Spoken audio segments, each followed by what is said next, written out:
حضرت عائشہ جانا فرماتی ہیں ایک چاند، دوسرا چاند، تیسرا چاند، یعنی 2 ماہ گزر جاتے تھے، ہمارے گھروں میں آگ نہیں جلا کرتی تھی۔ ہائے ہائے، گزارا کیسے ہوتا تھا کہ کھجور کھا لیتے تھے، پانی پی لیتے تھے۔ کہنا بڑا آسان ہے، سننا صبح اور سوچے تو اسے 2 مہینے آگ نہیں جلی، زور نہیں لگایا کھانوں پر، زور لگایا کھانوں پر۔ حضور صلی اللہ علیہ وسلم نے فرمایا بدترین برتن جس کو بھرا جائے وہ کیا ہے؟ پیٹ، پیٹ۔ دوسرا زور لگ گیا کس پر؟ کپڑوں پر، دے سوٹ پہ سوٹ، دے جوڑے پہ جوڑے۔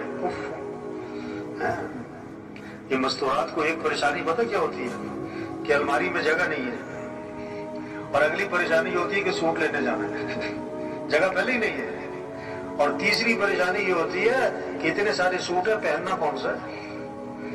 اور جب کہیں سے واپس آتی ہے تو زیادہ پریشانی ہوتی ہے، کیوں کہ ایسا تو فلانی نے بھی پہنا ہوا تھا۔ کہاں زور لگ گیا، کیا زور لگ گیا؟ حضرت عمر رضی اللہ عنہ، حضرت عائشہ رضی اللہ عنہ کے بھانجے فرماتے ہیں کہ خالہ نے 70,000 درہم لوگوں میں تقسیم کر دیے، اور خالہ کے کپڑوں پر پیبند لگے ہوئے تھے۔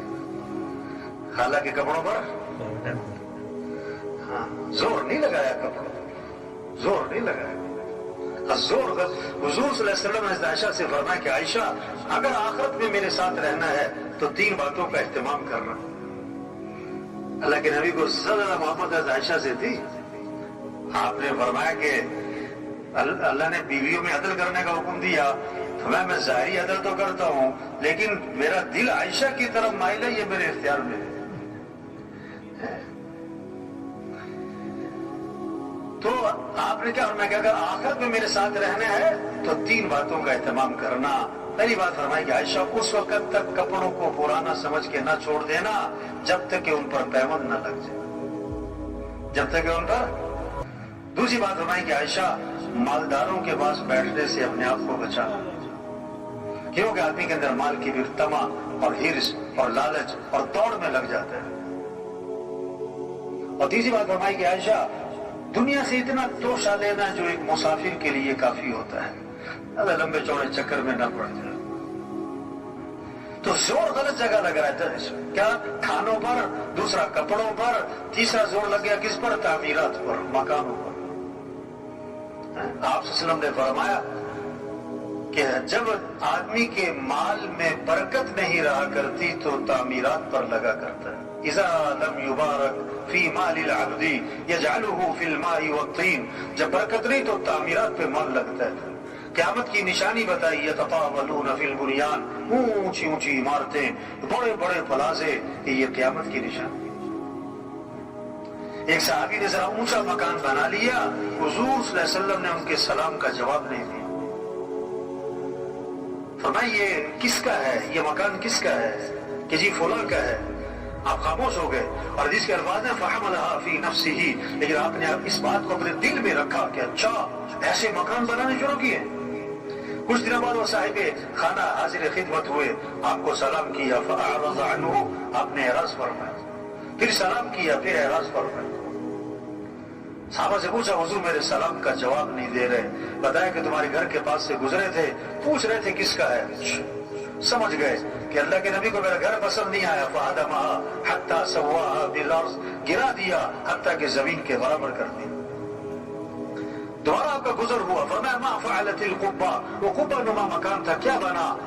تو صحابہ نے آپ کو ساری بات سنائی، اس پر آپ نے فرمایا کل بناء وبال على صاحبه الا مالا، ہر تعمیر کرنے والے پر وبال کا باعث بنے گی سوائے اس تعمیر کی جو ضرورت کی ہو، سوائے اس تعمیر کی جو ضرورت کی ہو۔ تو زور غلط جگہ لگ گیا نا، کھانوں پر، کپڑوں پر، مکان پر، اور چوتھا زور لگ گیا شادیوں پر۔ کس پر زور لگ رہا ہے؟ 2 سال تیاری، 3 سال تیاری، یہ بھی ہونا چاہیے۔ شادی کے موقع میں ایک فہرست بناتے ہیں لوگ، یہ بھی کرنا ہے، یہ بھی کرنا ہے، یہ بھی ہونا ہے، یوں بھی کرنا ہے، وہ بھی کرنا ہے۔ ان سے پوچھو کہ یہ سب کچھ کیوں کرنا ہے؟ ان کا جواب پتہ کیا ہوتا ہے؟ کہ یہ سب کچھ کرنا پڑتا ہے، یہ جواب ہے۔ نہ گزر نہ پاؤں، ان سے پوچھو یہ سب کچھ کیوں کرنا پڑتا ہے، تو اس کا بہت خوبصورت جواب دیتے ہیں، آپ کو پتہ نہیں ہے کرنا پڑتا ہے، آپ کو پتہ نہیں ہے کرنا پڑتا ہے۔ شریعت کا مزاج شادی سادی، سستی، آسان، جلدی۔ اللہ کے نبی نے فرمایا برکت والا نکاح وہ ہے جس میں کم سے کم مشقت ہو، کم سے کم خرچ ہو۔ شادی میں دو چیزیں، نکاح اور ولیمہ۔ نکاح کے لیے بہتر ہے مسجد میں ہو، اور ولیمہ حضور صلی اللہ علیہ وسلم کا ہوا، آپ نے صحابہ کو کھجوریں کھلائیں اور ولیمہ ہو گیا۔ اور ایک ولیمہ اللہ کے نبی کا تھا، آپ نے سارے مدینہ منورہ کو کھانا کھلایا۔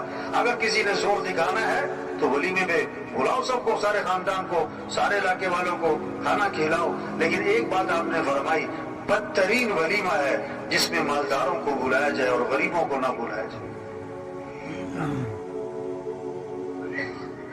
زور غلط جگہ لگ گیا شادیوں سے۔ پانچواں زور لگ گیا کس پر؟ سواریوں پر۔ پانچواں زور سواری پر لگ گیا۔ صحابہ کا ایک سفر ایسا تھا پاؤں میں جوتا بھی نہ تھا، ننگے پاؤں، یعنی پورا لشکر کے اکثر لوگ پاؤں ننگے پاؤں، اور وہاں برسوں کی سڑکیں بنی ہوئی تھی، پتھریلی زمین، پاؤں زخمی ہو رہے تھے تو کپڑے پھاڑ پھاڑ پاؤں پہ لپیٹے، اس کا نام بنا غزوہ ذات الرقاع۔ تبلیغ کیا ہے؟ اجتماع کس لیے بھائی؟ ہم اپنی حیثیت کو پہچانیں، اپنے کام کو، ذمہ داری کو، زندگی کے مقصد کو، صلاحیت کہاں لگانی ہے۔ یہ 5 ضرورتیں ہیں، اس کو سادگی پر لائیں۔ کھانا، لباس، مکان، شادی، سواری، بقدر ضرورت۔ اصل جو زور لگے ہمارا، صلاحیت لگے، وہ کس پر؟ اللہ کا دین دنیا میں چمک جائے، اللہ کا کلمہ بلند ہو جائے، سارے انسانوں کو ہدایت مل جائے۔ ہم مسلمان ہیں، مسلمان، اور اسلام چمکے گا تو مسلمان چمکے گا۔ اسلام کو عزت ملے گی تو مسلمان کو عزت ملے گی۔ ہم دکاندار بعد میں، زمیندار بعد میں، افسر بعد میں، وکیل جج بعد میں، ایس پی صاحب ایم پی اے صاحب بعد میں، پہلے ہم مسلمان ہیں۔ اور وزیر اعظم ہونا بڑی بات نہیں ہے، مسلمان ہونا یہ بڑی بات ہے۔